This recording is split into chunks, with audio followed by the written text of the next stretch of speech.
নমস্কার বন্ধুরা, তোমরা সবাই কেমন আছো? আশা করি সবাই ভালো আছো। আমার চ্যানেলে তোমাদের সবাইকে স্বাগত জানাই। আজকে আমার লাঞ্চের থালিতে কি কি মেনু আছে তারই ভিডিও তোমাদের সাথে শেয়ার করব।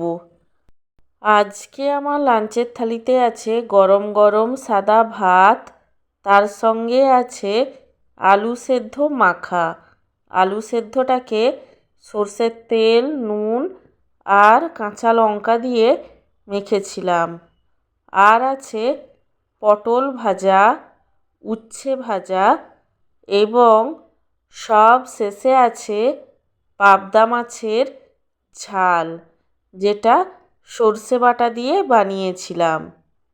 আমার আজকের এই লাঞ্চের থালির ভিডিওটি তোমাদের কেমন লাগলো সেটা কমেন্ট করে জানিও। আর ভিডিওটিতে লাইক দিতে এবং চ্যানেলটিকে সাবস্ক্রাইব করতে একদমই ভুলো না। সব শেষে তোমাদের সবাইকে জানাই আমার তরফ থেকে অসংখ্য ধন্যবাদ ভিডিওটি দেখার জন্য।